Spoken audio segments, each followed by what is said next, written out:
네, 2015년 10월 7일 수요일자 한국경제고요.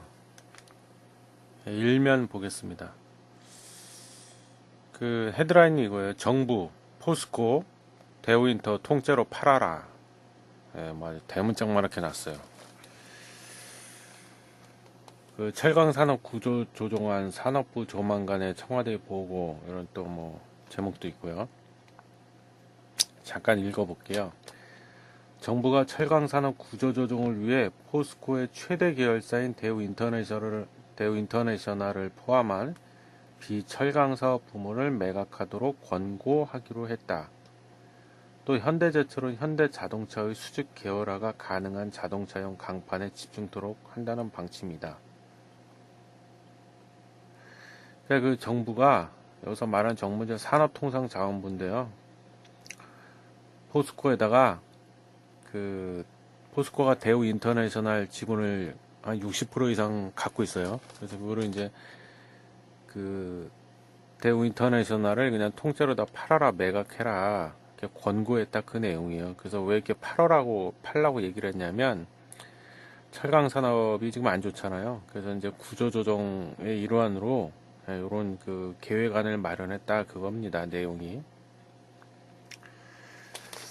그래서 특히 무역업과 해외 자원개발이 주 사업인 대우 인터내셔널은 매각하는 것이 바람직하다는 입장을 분명히 했다. 대우 인터내셔널은 포스코가 2010년도에 3조 3,800억을 들여서 지분 68%를 인수한 회사다. 예, 그리고 또 있어요. 또 이제 현대제철이라고 있잖아요. 현대제철은 자동차용 강판 생산에 집중하도록 하고, 동부제철의 인천 당진 공장을 인수해 전기로 사업을 대형화할 수 있도록 유도한다는 게 산업부의 계획이다. 예, 그리고 또 동국제강은 가격 경쟁력이 떨어지는 선박용 후판 생산을 중단하도록 하고, 대신에 이제 고부가가치 후판을 생산토록 권고하기로 했다. 그런 내용이에요. 그러니까 이게 들으셔서 아시겠지만 전반적으로 지금 철강 산업이 우리나라가 안 좋잖아요. 중국 때문에. 중국이 큰 원인이죠. 그러다 보니까 뭔가 이제 대책을 마련하기 위해서 이런 식으로 이제 우리나라 철강 업체들한테 이제 나름대로 이거 어떻게 할까 대책을 마련한다고 해서 구조 조정을 해야겠구나. 그래서 구조 조정안을 산업통상자원부에서 마련을 했다, 이번에. 뭐 그런 내용들이에요. 근데 이제 이거 관련해서 더 자세한 상세 세부 기사가 A3면에 또 나왔는데, 네, 일단 포스코 얘기부터 좀 먼저 해보죠, 포스코. 근데, 포스코가 지금 주가를 보면 아시겠지만, 거의 바닥이죠. 그냥 사상 거의 최저가인데, 이게 참 불과 몇 년 전만 해도 막 60만원, 70만원 이랬었는데, 참, 그죠? 어느새 이렇게 주가가 그냥 곤두박질 쳤는지, 참 속이 좀 속상하긴 하네요, 저도. 그래도 우리나라 대표적인 기업이라고 할 수 있는데, 근데 사실은 이 포스코가 지금 현재 주인이 없어요. 예, 최대 주주가 국민연금으로 돼 있죠. 그래서 이거는 원래 아시겠지만 박태준 회장이 포항제철에다 이제 포철을 세우다시피 했죠. 그러다가 이제 여러 가지 과정을 거치면서 우여곡절 끝에 이제 이거를 그런 국민 기업으로 만들자 그래가지고 주인이 없는 상태가 됐어요, 한마디로.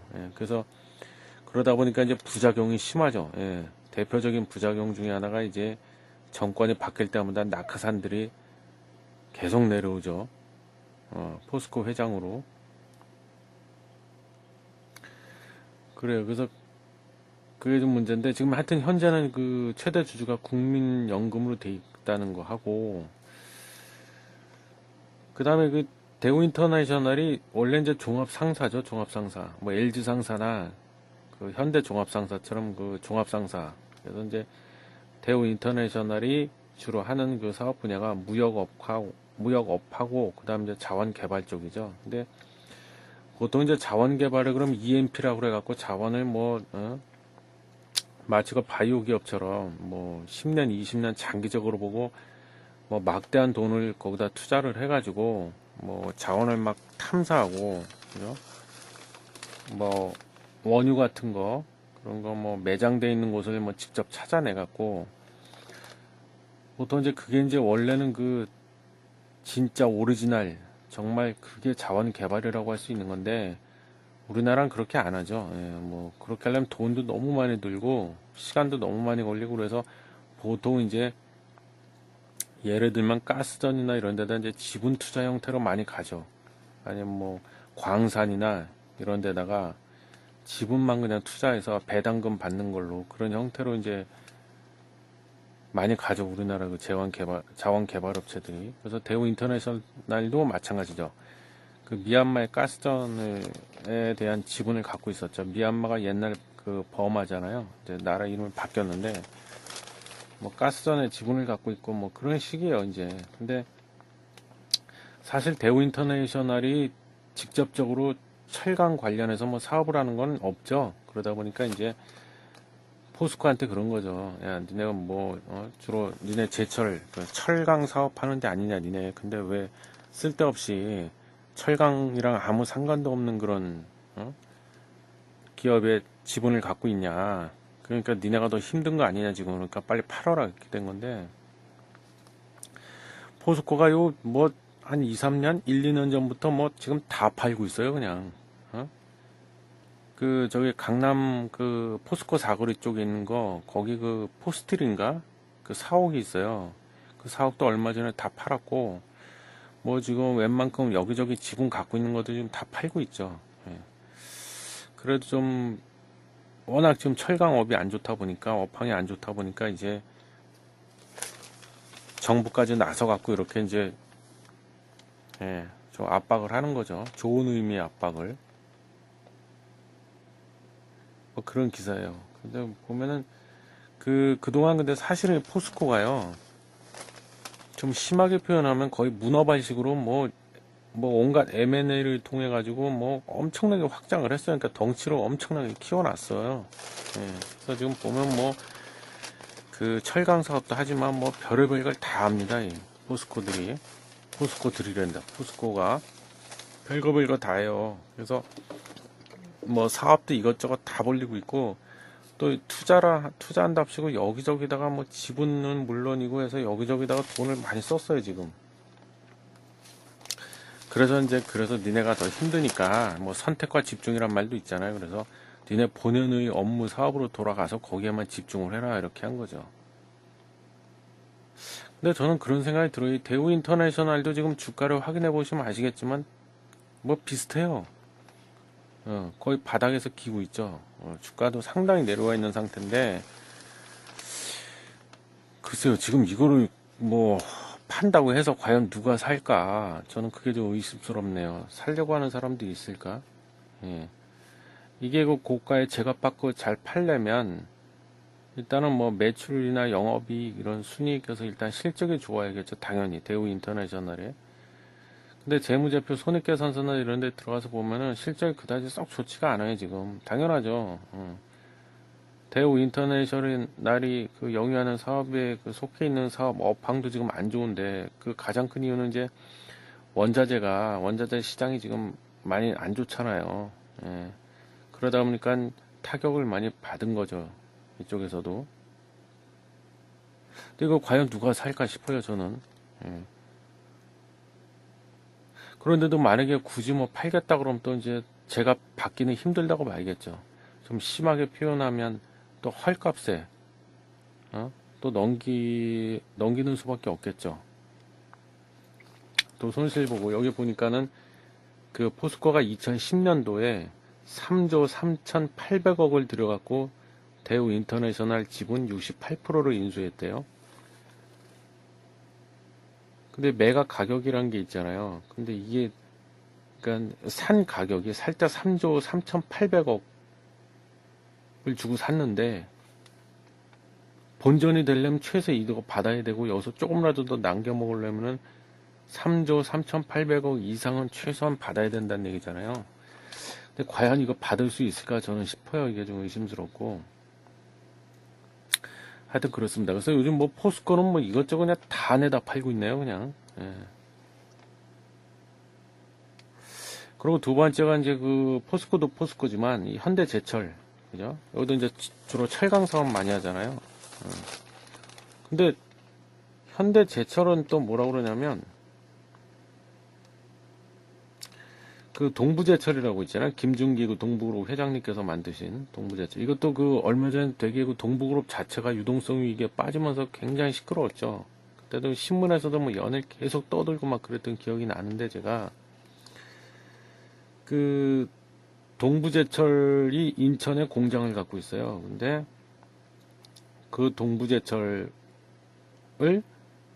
현대제철이 사게끔 그렇게 유도를 하겠다. 또 그런 기사 내용이에요. 그러니까 첫 번째는 포스코는 대우인터내셔널 통째로 팔게 만들 거고, 두 번째 현대제철 같은 경우에는 이제 동부제철이 지금 안 좋으니까 사정이 이거를 현대제철이 사도록 그렇게 유도하겠다. 이게 이제 두 번째 핵심 내용인데, 저는 첫 번째 포스코는 뭐 그렇다 쳐요. 예, 뭐 그래 뭐 재무 구조도 좀 개선해야 되고 지금 뭐 업황이 전체적으로 안 좋고 포스코가 힘드니까 어?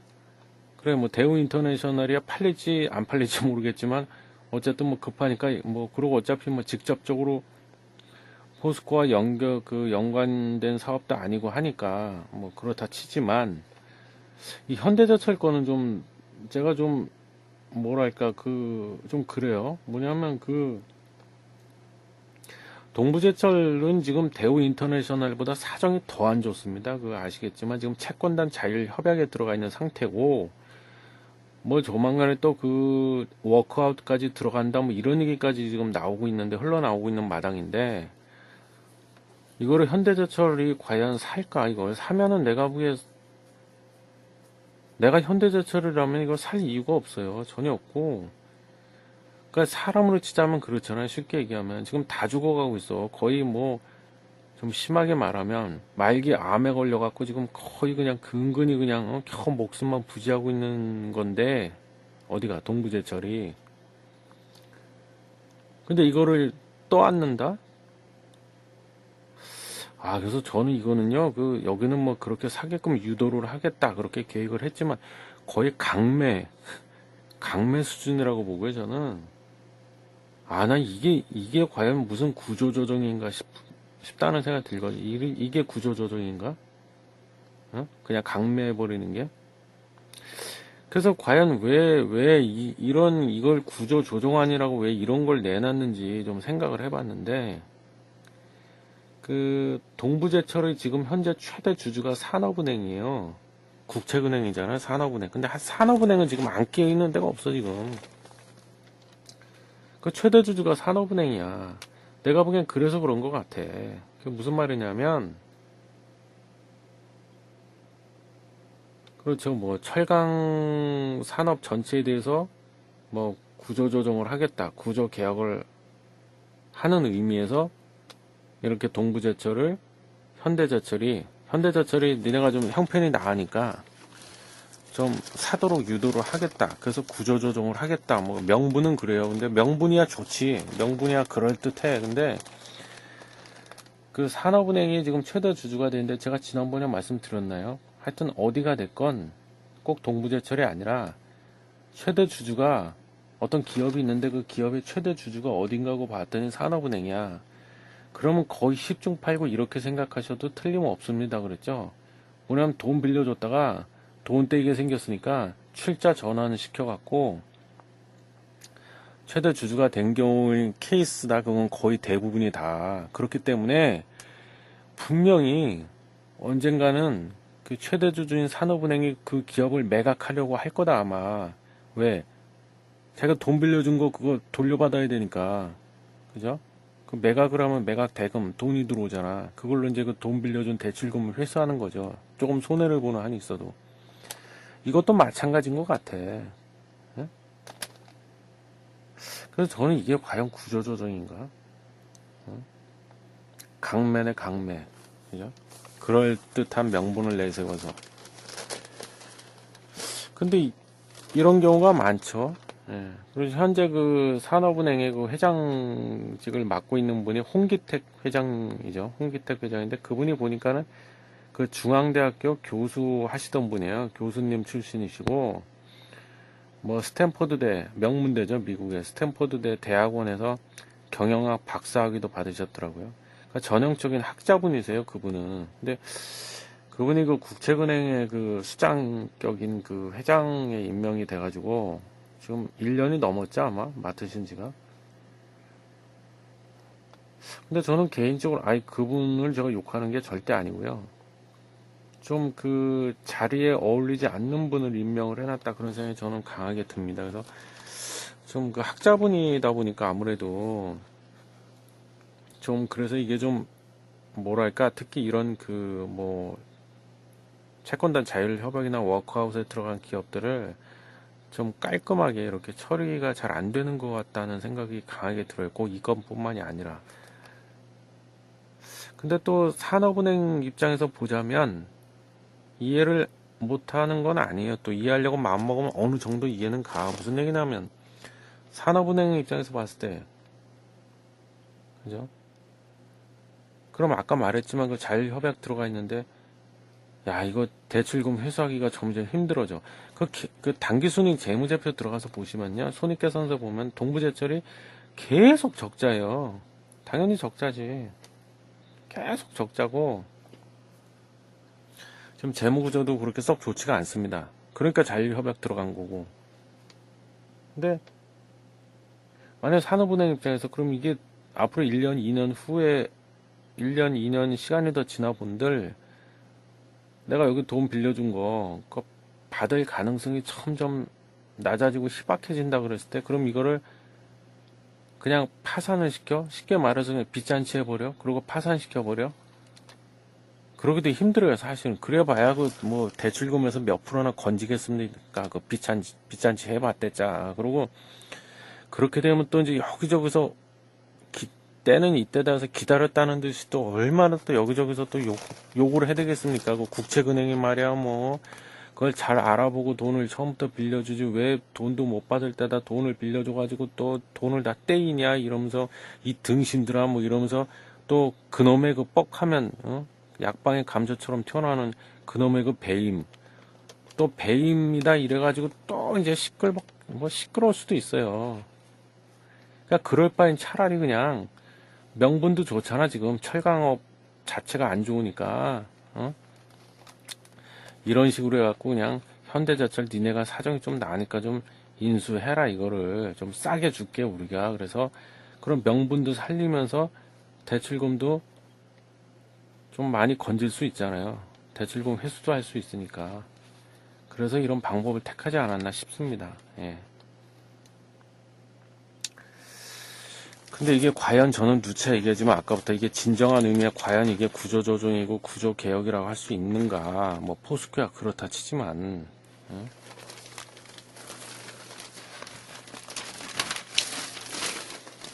그래서 여기 A3면에 좀 보면은요 좀 자세하게 또 기사가 쭉 나오는데 포스코는 아까 말씀드린 대로 그런 식으로 하고 계열사들 다 매각하는 걸로 하고 현대제철은 동부제철이 인수하는 걸로 하고 그래서 여기 그래요. 뭐 전기로 사업을 또 강화한다. 현대제철은.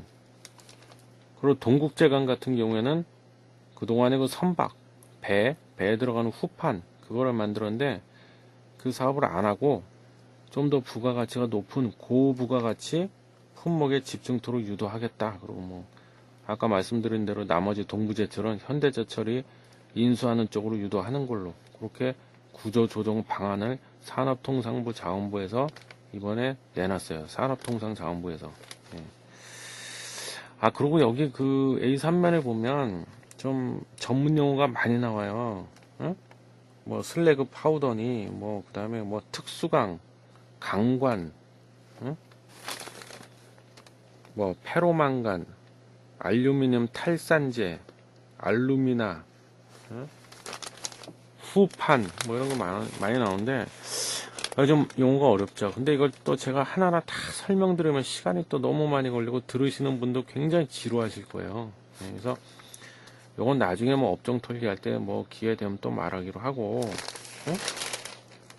그냥 넘어갈게요. 왜냐하면 제가 그동안은 사실은 좀 되도록이면 그래도 신문 기사 그 내용 중에서 뭐 어려운 단어나 용어 있으면 시간이 좀 다소 걸리고 자칫 지루하게 느껴질 수가 있어도 좀 다 웬만하면 다 그냥 빼먹지 않고 다 설명을 좀 쉽게 쉽게 다 드리려고 해서 그동안 그렇게 했는데, 이게 생각해보니까 그러다 보니까 시간이 너무 많이 잡아먹어가지고 말하는 저도 지치고 들으시는 여러분도 좀 너무 지루하다는 생각이 드실 것 같아서, 예, 정말 꼭 반드시 알아야만 된다 아닌 거는 어차피 제가 뭐 신문 터는 거는 뭐 오늘만 하고 안 할 거 아니니까, 예, 그때그때 그냥 조금씩만 얘기를 하려고 그래요. 예, 아셨죠? 응? 그래서 그 자동차 강판 뭐 요런 거 몇 개만 할게요. 자동차 강판은 그 쉽게 얘기하면 자동차 문짝 있잖아요. 자동차 문짝. 그 다음에 그 자동차 그 본네트. 그리고 트렁크 그거 열었을 때 그거, 응? 트렁크 문 이런 거. 그게 자동차 강판이라고 보시면 돼요. 그건 이제 냉연 강판이라고 보통 부르는데 그렇습니다. 그리고 여기 동국제강이 그동안 하던 선박용 후판 사업을 그만해라 뭐 이렇게 이제 권고안을 냈다고 그러는데, 그 후판이 뭐냐면요, 자동차 강판이랑 거의 똑같다고 보시면 돼요. 판재라고 그러는데 그 판때기야. 판때기, 철로 만든 판때기. 그래서 배는 철로 만들지 무슨 종이로 만드나요? 아니잖아. 나무로 만듭니까 배를? 그 옛날에 그 목선이라고 그래서 조선시대 때나 그랬지, 그죠? 요즘 다 철로 만들잖아, 강철로. 근데 두께의 차이라고 보시면 돼요. 두께. 예? 그 선박은 바다를 항해하잖아. 그러니까 그 철판이 상식적으로 생각해 봤을 때 철판이 두꺼워야 되잖아요.